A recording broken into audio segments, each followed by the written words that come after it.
All right, welcome back. We're now moving on to the next presentation in our lineup, which is going to be looking at some modeling and texturing workflows inside of Mudbox. So I'm going to hand it over to Craig Barr, who's going to take you through that. Thank you, Sean. We're going to take a look at Mudbox 2013. Doing some hard surface kind of sculpting workflows here in Mudbox. Is that going on the screen up there, guys? There we go. So we're going to take a look at some kind of hard surface modeling and sculpting and painting workflows in Mudbox 2013. The end result we're going to work towards is this guy here. And there's the base mesh wireframe over top. So we're going to get into some of these sculpting workflows, how we can get these kind of hardened, edged look and feel in Mudbox. And we'll take a look at that slide in a little bit. So what we're starting out with, quite simply here in Mudbox, is this really simple base mesh that I whipped together in Maya, just using the simple polygon tools. Nothing special. It's more of a blob with kind of half limbs going on here. The process in Mudbox is nice. We have this layer system here with infinite layers for sculpting and, of course, infinite layers for painting. So we'll get into the painting here in a little bit. But I just want to start out with a process of roughing in forms here in Mudbox. I'm going to start by turning on my mirroring, so I'm working with symmetry as I go. And the important thing with this tool that I'm using right here, the wax tool, is I'm going to put this kind of hardened edge fall off on there. And I'll explain why that's important in a moment. The first thing, though, with the wax tool, in Mudbox, that works like you're applying clay or you're accumulating layers of material over top of your model as you sculpt. So we can start to use this here to kind of build up some of these forms. Let me step up actually into another higher level there. So we're starting out with 400 polygons. I'm going to move up to bring down a new sculpt layer. And we're working now at around 100,000 polygons. At this point, the process is much like you're working with clay. You don't really care about the refined details. You're just working in or formulating what your overall sculpt is going to look like, what the model, what this concept is going to look like for this character here. So I'm just more concerned with getting these forms and shapes in. Nothing really special at this point. We're working at a bit of a lower resolution, so we want to just kind of rub in some of these details. At any time, I can hit my Shift hotkey to start to smooth any of this out if I want to. And working with symmetry, you can see I can just quickly start to block in these base forms. It's definitely a good process to work like that when you're sculpting in Mudbox. Start out low. It's easy to jump up and subdivide. Mudbox handles subdivision so fast and nice and powerfully that it's very easy to want to just jump up to high levels of subdivision. It's definitely worth your time to spend building out those, blocking in those forms and that structure at a lower res. You can always come back down and add more structure at a lower res again later. You can step up and down with the subdivision. So it's a really nice, easy way to work here. So a lot of this is just blocking in a lot of these forms as I go. The one thing you'll notice with using the wax brush, this kind of accumulation of material, the difference that I'm going to get as I build into this versus using a sculpt brush, I'll just turn on sculpt and we'll take a look at that. So if I'm using the sculpt tool, I would turn down the size of that a little bit. Using the sculpt tool, it's very powerful for getting in some real details, but layering over material, see, I'm going to get into a bit of issue there. I'm starting to get some intersecting geometry, some pretty ugly results. So sculpting, using the sculpt brush, you typically want to use that for either more bulk cutting in detail or really, really finite details that we're going to use here a little bit later on. But for building up forms, this wax tool is fantastic for just quickly layering up geometry in there to build up the forms here. So let's actually step up and reveal kind of a little more blocked in or refined base mesh. So again, this is now at the bottom right-hand corner of Mudbox. It's always going to give you your status. We're at around 117,000 polys, so we're just working in those forms. So if we start to step up another level here, this is where we can start to refine or kind of start to define a little bit these surfaces. I'm just going to do a couple things here. I'm going to turn that stamp off and make sure, yeah, we'll turn that off for now. And what the Flatten Brush is going to allow me to do is really start to flatten or smash in those surfaces based off of a plane. It's going to bring all those verts and flatten them directly across on a plane. You'll notice that my brush is dependent on my view. So I'm flattening based off of my view right now.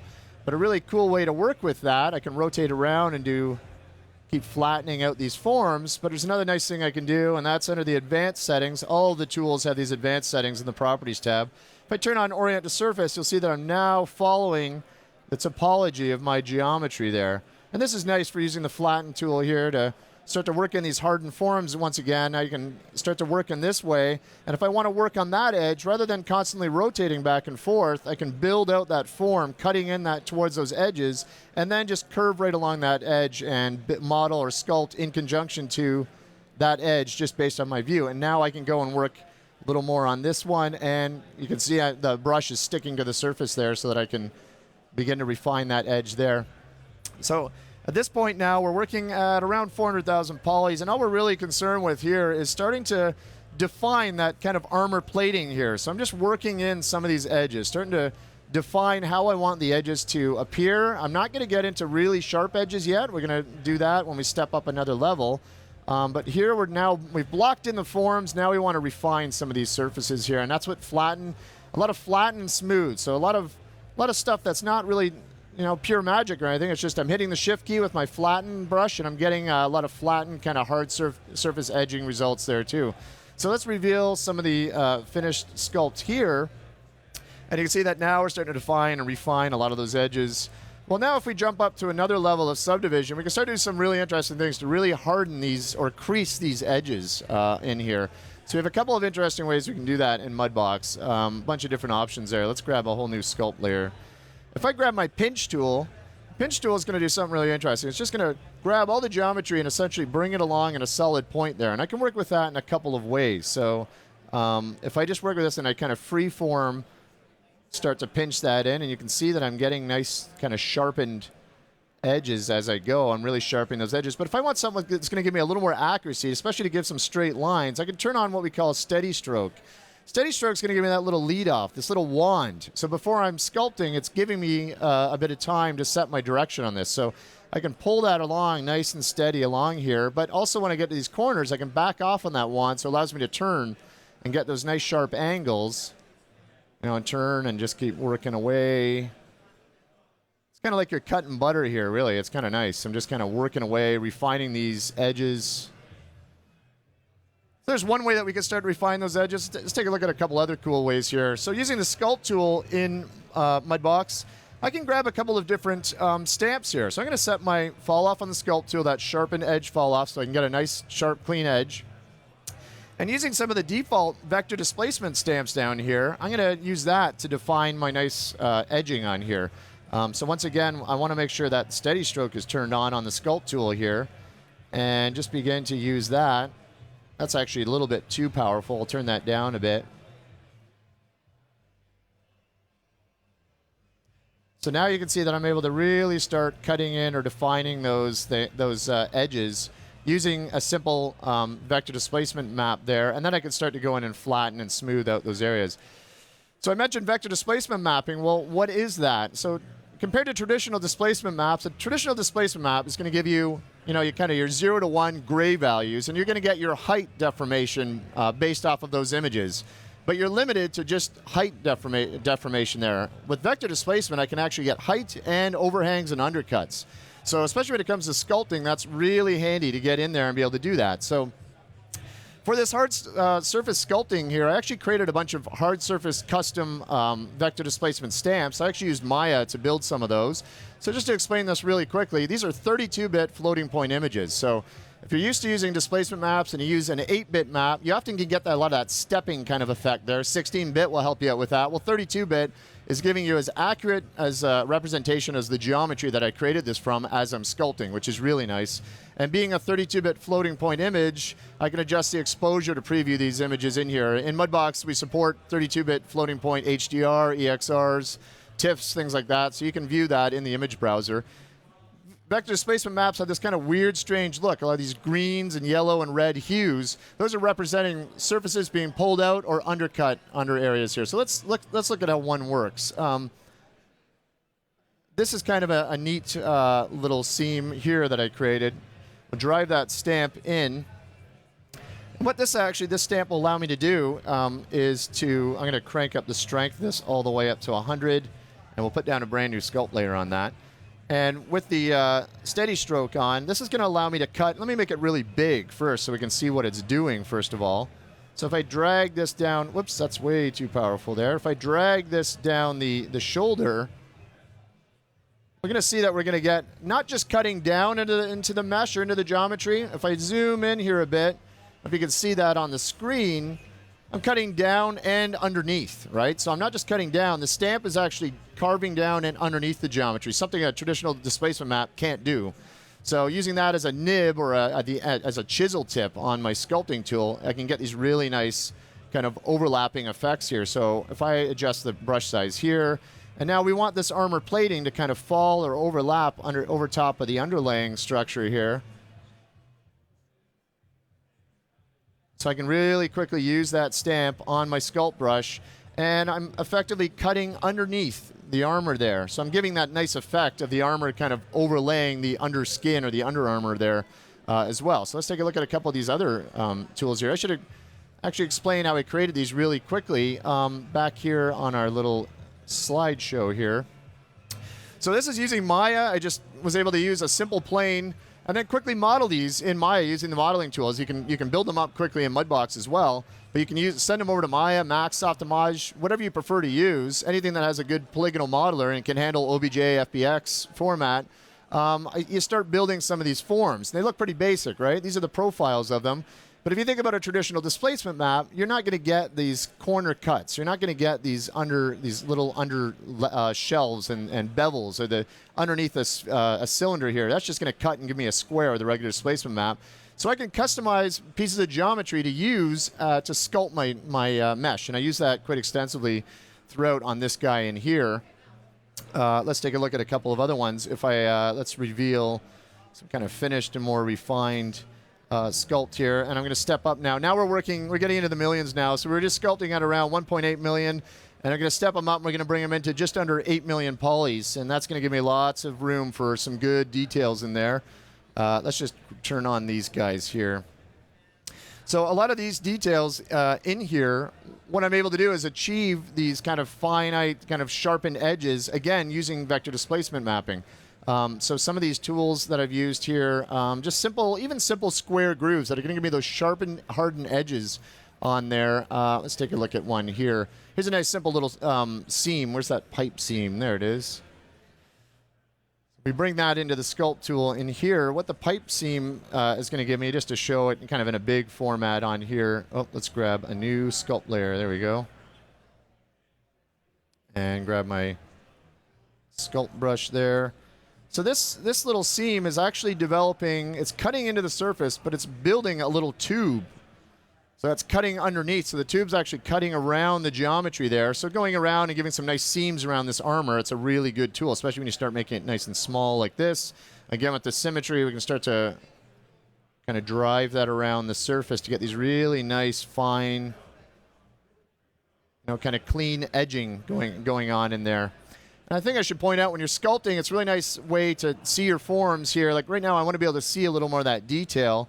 So we have a viewport filter tab. If I turn on the cavity ambient occlusion, that's going to allow me to see some of those details a little bit better, right? So as I'm working, I can see all the sculpted details. Another thing that's really nice, I should have probably put that on earlier when we were really low resolution. Turning on cavity ambient occlusion would show me any of the areas I've missed on smoothing out this guy, right? I'd see some artifacts in there, but I spent some time polishing that up, so we're not getting into a lot of those artifacts on there. So let's jump into maybe some painting and detailing on this guy.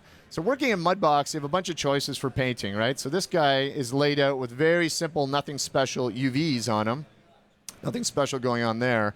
But we don't need UVs to paint Mudbox. We can use PTEX if we want. But I can paint on UVs, and at any time I can bail on those UVs and make it a PTEX mesh and transfer what I painted between PTEX or UVs. So it's complete flexibility. In Mudbox, there's a lot of game shops that are building models, building assets. Instead of the old way of waiting for someone to lay out the UVs and the texture artist is waiting and waiting for that, you don't need that. You can bring the object in, make it PTEX, paint up everything you want to have, higher resolution than you need it. And then when the artist is finished laying out the UVs, transfer all of that, including the paint layers, over to the UV game asset, and then set it to the resolution that you want for your game engine. So just working with this guy here and some paint. Let's turn on some of these layers here. So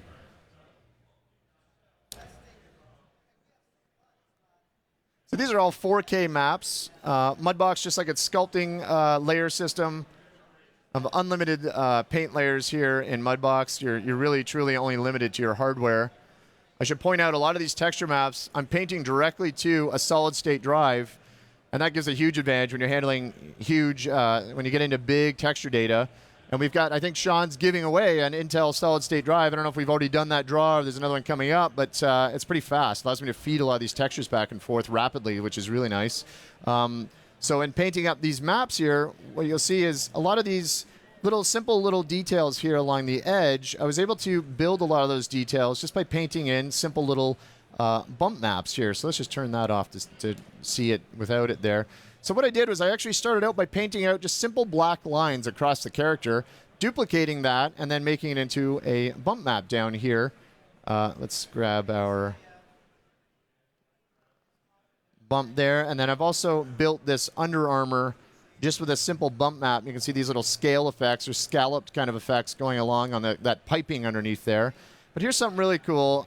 If you're rendering pipeline or your game engine or whatever it is that you're using, you want to use and rely on normal maps, which Mudbox can produce very quickly and easily. You can paint normal maps in Mudbox, and we can do that in a couple of ways. You can actually use normal maps to paint and use as stamps and stencils on a normal map channel, or you can paint bump maps, and at any time, if I just right-click on that, I can create normal map from bump.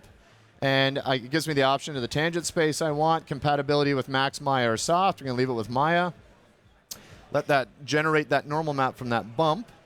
There we go. And let me turn the bump map version of that off. So now we're just relying on a normal map version. So you see how quick that was. That's now a normal map. And we can show that by soloing that layer. So let's solo that layer as diffuse here.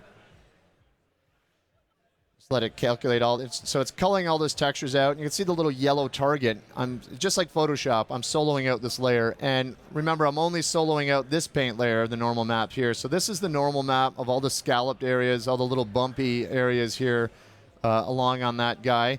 And then a really nice thing here, let's unsolo that there for a moment.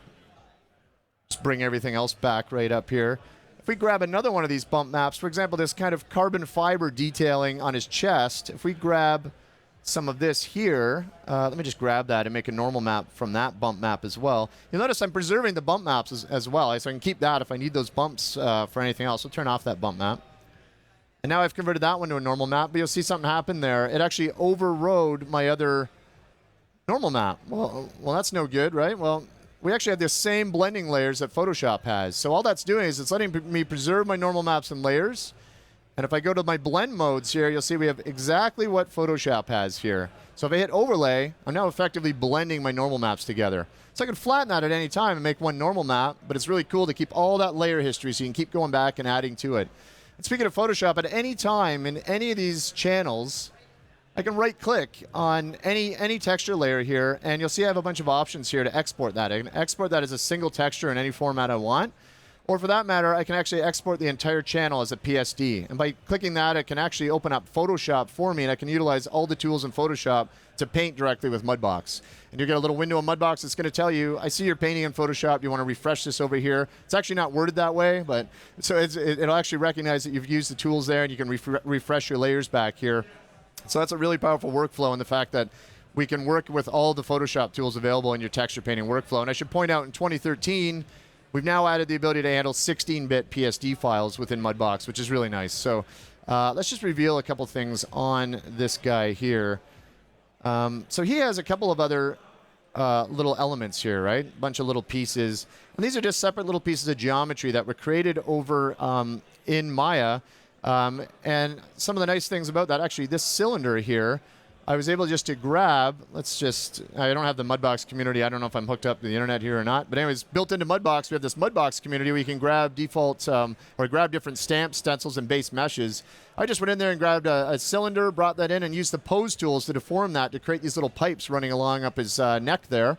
But then all these other little elements, with Mudbox, we have a really tight relationship, of course, with Softimage, with Max, and with Maya. And that's under the File menu with this one-click send over. So we can do a couple of interesting things with this here. I'm just going to isolate this mesh by right-clicking on the mesh, and I'm going to step down a couple levels of subdivision on there.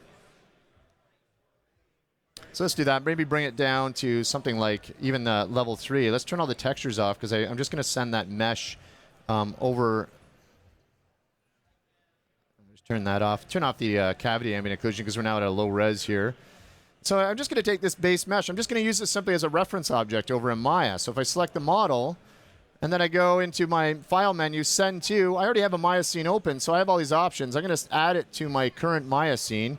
It's going to ask me, do you want to send that base mesh or the mesh that you're currently subdivided to? I want the current subdivision level, so we'll send that. And now it's going to send this over to Maya in here, and there we are. It's actually dropped our mesh in place here. You can see that I have these little elements that I'm starting to model in here. And what I've done there, the hard borders here in Maya, if you're familiar with the creasing tool in Maya, that's all I've done here. If I hit number 3, it's going to give me my smooth mesh preview of that piece of geometry. And I've defined all those hardened edges on this simple little detail in here. And the way I did that, again, was with the crease tool.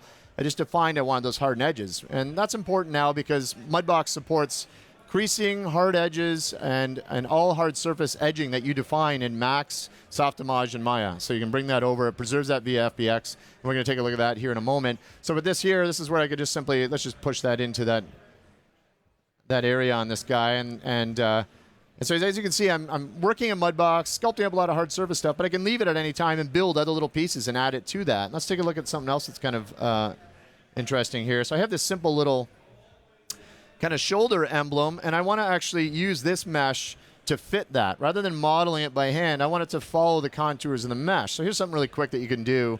If I grab the mesh here and I use transfer attributes, I just want vertex position turned on, and I'm actually going to hammer that little emblem over to there. So if we hit apply, you'll see that, I'm not sure if you can see in the wireframe there, that mesh is now stuck onto the shoulder. And the cool thing is I can transform that, right? It's deforming live as I move it around. So it's essentially live on the surface. So this is where I can position it. Maybe I want it a little bit bigger. Scale it in a little bit. Just drag it around. This is a lot similar to the way you would work in Max modeling with, I think, the shrink wrapping tool there. So in here, the important thing is I want to kind of free it from my mesh. I'm going to hit delete history. We'll freeze the transforms on it. Let's actually hide this guy. Don't need him anymore. And then we can do something quick, like maybe if I go into my poly modeling tools and we do a simple extrusion on them. We bring that up, maybe crank up a bit of the divisions here. Anyways, and then what I did here, let's just reveal like an arm piece on this guy. I defined those edges here to be hardened or creased edges, so I wanted to preserve that so that when I bring it over to Mudbox, I can subdivide it, right? So when we're going to export out anything modeled over here in Maya and we want to preserve that smooth mesh, we actually will turn on that kind of level 3 of smooth mesh preview. So we export it that way, it knows automatically FBX will write in and preserve all your hard edge creasing.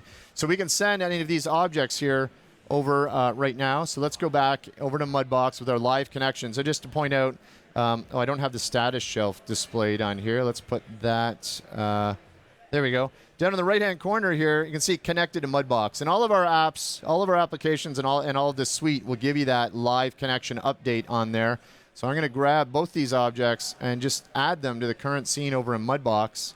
And it's telling me here, there are no UVs on that. That's not a problem. Like I said before, I don't care. We don't need UVs to paint Mudbox here. So, thanks for the warning and everything, but I'm not going to worry about it right now. So with these objects here, I can do a couple of interesting things with that, right? So I can grab this guy here, and I can just duplicate that mesh. Then I can just come down and right-click and flip that mesh around X. So we've dropped it onto the other shoulder quickly. Just to point out, for a lot of you Max modelers out there, the flip mesh also has from Y up to Z up and from Z up to Y up. So that's pretty handy when you're working in Mudbox to be able to just quickly flip that up there. So let's reveal a couple of things here. I'm actually going to get rid of some of these pieces here. Actually, let's just turn on Show All. Bring in all of these guys in here. And we'll step right back up to our top level of subdivision. Back up to 8 million polys here, and then put all our texture layers on. And then I just really quickly want to show how we can just start to render directly out of Mudbox to be able to use for a variety of different things here. Turn on all these texture layers in here. See some incandescence. I actually painted up some glowy incandescence in his eyes and some of the lights built in on him there. There we go. So if we turn on some of the viewport filters now, maybe put a little cavity ambient occlusion. I've got the quality up to best. We can use this ambient occlusion here. I'll bring down the overall distance of that. I can preview how that ambient occlusion is working or how it's looking in there. And I can actually render that as a turntable or even as a still, so I can have an ambient occlusion separate pass, right? So if I wanted to composite that, let's actually turn that off. And then another little tip while we're on that, this is screen distance, right? So that's actually giving me a live Z-depth preview. So I could render that as an image or even as a turntable and have that as a Z-depth pass, right? So that's pretty cool. You can comp that in Photoshop or comp it in Smoke if you wanted to do some kind of animated turntable with it. And then underneath our render menu here on the Save Screen Image, I'll just quickly take a look at that. Out of Mudbox, we have this nice ability to render really high-res images, higher than your display can handle, right? So in your actual visual display that you're viewing at, it'll default to what your viewport is set at. So here it's giving me that. But I can go up to any resolution I want, right? 4 times. I've actually rendered out 16K images live out of here that's been used for print. So rendered right out of Mudbox and used for print for big standee type things. So it's pretty cool. So let's just take a look at how that works. We'll just put it on the solid state drive here. There's yesterday's image. We'll just put a test 2. And I'm going to leave the default PNG. So you have other formats there. We'll just render that out as a PNG.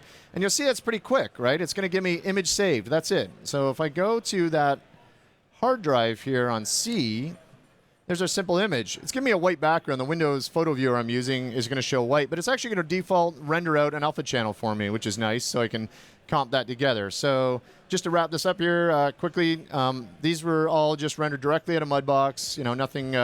Nothing special going on, nothing tweaked or anything. These are just live out of Mudbox. And then as well, I showed the render menu there. You can actually render out turntables, so I'll just quickly show that. So here's a Sculpt work in progress turntable, so just quickly render that out. And so this would be great for artistic approvals, creative directors, art directors that want to approve your model. And then here's that same thing we saw with the images here, right? So a textured version of that for approvals. So I'm going to wrap it up right there, guys, and pass it over to Sean. Thanks a lot for coming. If you have any more questions, I'm going to be around. You can grab me and ask. Otherwise, hope you're having a good SIGGRAPH. Thanks a lot, Craig.